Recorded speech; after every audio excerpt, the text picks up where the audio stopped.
Bienvenue sur Africa 24 pour cette nouvelle édition du QG Week-end. Au sommaire de l'actualité, Edem Kodjo, nommé facilitateur pour le dialogue politique en République démocratique du Congo par l'Union africaine, se veut optimiste. Il s'est en effet dit confiant pour une reprise pacifique des pourparlers entre le pouvoir congolais et l'opposition.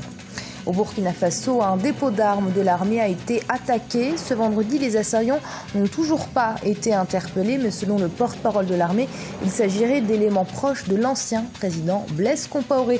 Et le Tour cycliste du Gabon, la Tropicale, Amissa Bongo, se poursuit toujours et c'est le Français Adrien Petit qui a remporté la 4e étape, une victoire qui a permis à l'Érythréen Tessom Okuba Mariam de prendre provisoirement la tête du classement général. Mais tout d'abord, sachez que le siège de l'Union africaine à Addis Abeba a accueilli ce samedi les ambassadeurs du Conseil de sécurité de l'ONU dans le cadre de la crise burundaise. Au cœur des discussions, le déploiement d'une force de l'UA dans le pays, un projet refusé immédiatement par le pouvoir burundais, mais qui reste, selon la communauté internationale, une nécessité pour endiguer la crise, puisque rappelons que les violences au Burundi débutaient à l'issue de la réélection contestée à un 3e mandat du président Pierre Nkurunziza ont contraint plus de 200 000 personnes à l'exil. L'ex-premier ministre togolais Edem Kodjo, nommé le 14 janvier par l'Union africaine pour suivre le dialogue politique en République démocratique du Congo, a bouclé la première phase de sa mission. Il a ainsi rencontré le président Joseph Kabila, certains leaders politiques de l'opposition, mais aussi des représentants de la société civile. Il s'est d'ailleurs dit optimiste quant à une issue pacifique de la crise et en veut pour preuve l'engouement de la plupart des acteurs autour de sa médiation. C'est un sujet de Déo Gracias Kodo. Désigné par l'Union africaine pour mener des consultations en prévision de la tenue éventuelle d'un dialogue politique, l'ancien Premier ministre togolais Edem Kodjo a achevé la première partie de sa mission en République démocratique du Congo. Même si sa nomination le 14 janvier 2016 avait enregistré des réactions mitigées au sein de la classe politique congolaise, c'est avec une note d'espoir que le Togolais estime avoir quitté Kinshasa. Ce n'est pas à mon intervention dans le critique d'abord que les gens sont hostiles. Nous nous l'avons exprimé clairement. Je crois que c'est le communiqué qui a été rédigé par l'Union africaine qui a déclenché l'une de certains responsables de partis politiques. Nous avons eu toutes les tendances. Cette mission est une mission exploratoire qui était destinée à recueillir le point de vue des partenaires sociaux. C'est quelque chose qui est encourageant parce qu'il y a eu un engouement assez extraordinaire. Donc nous avons fait un tour d'horizon extrêmement complet. C'est de bon augure pour la suite des événements. Aucune date n'a encore été fixée pour la tenue des pourparlers entre acteurs politiques et ceux de la société civile congolaise. La tension n'est toujours pas retombée entre pouvoir et opposition, mais du côté de l'Union africaine, l'on espère que chacun des protagonistes prendra ses responsabilités pour éviter un nouveau cycle de violence. Après le sommet de l'organisation qui se tiendra du 21 au 31 janvier à Addis Abeba en Éthiopie, l'ancien Premier ministre togolais devrait rallier à nouveau Kinshasa pour poursuivre ses consultations. Dès après le sommet de l'Union africaine, personnellement, je dois retourner pour que le dialogue soit bien organisé. Nous avons l'intérêt de voir, de passer outre les récriminations des uns et des autres pour faire en sorte que ce pays ne bascule pas. C'est pour ça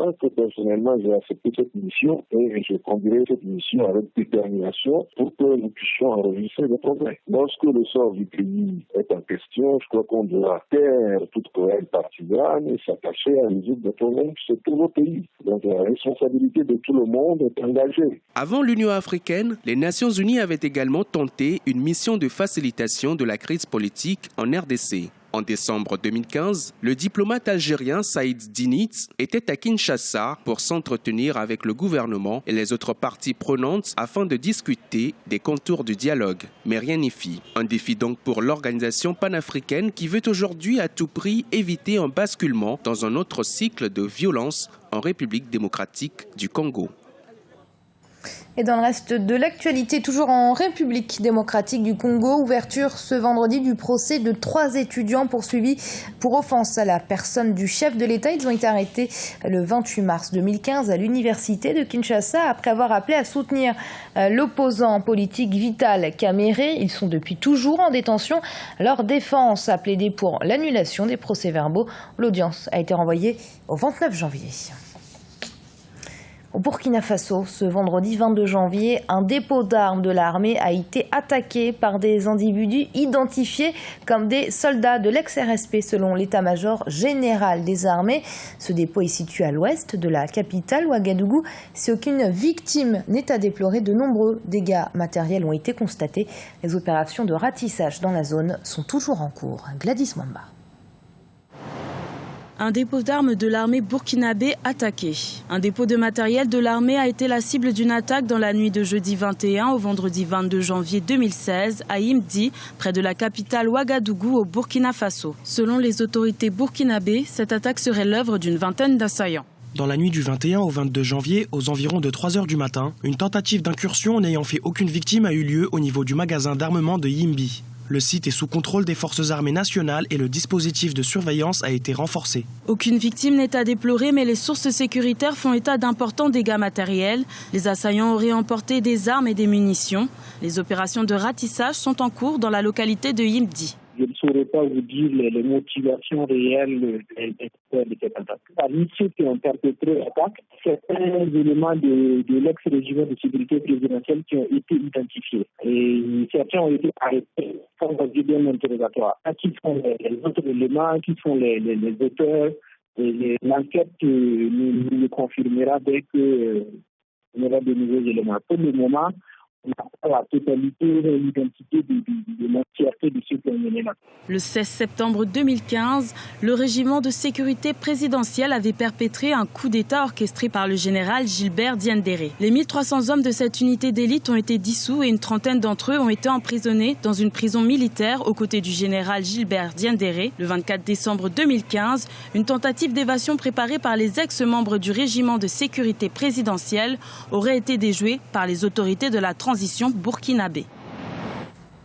Au Mozambique, Manuel Bissopo, secrétaire général de la Renamo, le principal parti d'opposition, a été blessé par balle à la jambe et au bras. Le meeting du parti a donc été annulé. Son garde du corps, quant à lui, a été mortellement touché. Le Front de libération du Mozambique, le Frelimo, le parti au pouvoir, a rejeté toute responsabilité dans cette attaque. Et puis du sport à présent avec du football, plus précisément puisque le CHAN se poursuit toujours au Rwanda. Et au programme de cette journée de samedi, le Mali a battu 1-0 le Zimbabwe. La Zambie, quant à elle, fera face à l'équipe ougandaise à partir de 17 h heure locale. Et puis du cyclisme également avec la tropicale Amissa Bongo. Et c'est le Français Adrien Petit qui a remporté la 4e étape. Une victoire qui a engendré de véritables changements dans le classement général puisque c'est désormais l'Érythréen Tesfom Okuba Mariam qui en prend provisoirement la tête. Les détails avec Douglas Toutoum, notre envoyé spécial au Gabon. Après avoir remporté la 3e étape de la tropicale Amissa Bongo le 20 janvier 2016, Adrien Petit de l'équipe Direct Énergie a récidivé le 22 janvier sur le parcours Meyokié Carrefour des Trois Frontières au Yem sur une distance de 118 km. La victoire du Français a eu pour conséquence la perte du maillot jaune de l'équipe Skydive Dubaï d'Andrea Palini au profit de Tesfom Okuba Mariam de l'équipe nationale d'Érythrée. Ce qui est plus stressant encore, c'est que les équipes européennes se marquent vraiment. Et on oublie que les Érythréens sont très forts. Bon, on va pas se foutre la pression. Déjà, on était venu ici pour gagner une étape ou deux. C'est chose faite. Maintenant, si le général y vient, c'est bien. Sinon, c'est pas grave. Pour la première fois sur la tropicale Amissa Bongo, une équipe nationale africaine amateur arrache le maillot jaune et prend provisoirement la tête au classement général. Yeah, today race is very strong, mate. On a travaillé très dur pour réussir à prendre le maillot jaune aujourd'hui. J'ai une équipe très forte. C'est la raison pour laquelle j'ai dit merci à mon coach et à l'ensemble de mes coéquipiers pour le travail. J'ai pris le maillot jaune grâce au sprint final. Je suis arrivé en 3e position et je suis très content. third place. I'm so happy. Les résultats de la 4e étape ont entraîné un bouleversement du classement général. Ainsi, on retrouve l'Érythréen Tesfom Okuba Mariam à la première place, suivi de l'Italien Andrea Palini. La 3e place est détenue par le vainqueur de l'étape du jour, le Français Adrien Petit. L'écart entre les 3 premiers est d'1 seconde. La dernière étape de cette compétition s'annonce donc très disputée. Et ce journal a été préparé par l'ensemble de la rédaction. Merci de l'avoir suivi. Restez sur Africa 24. Dans un instant, une nouvelle édition de l'information.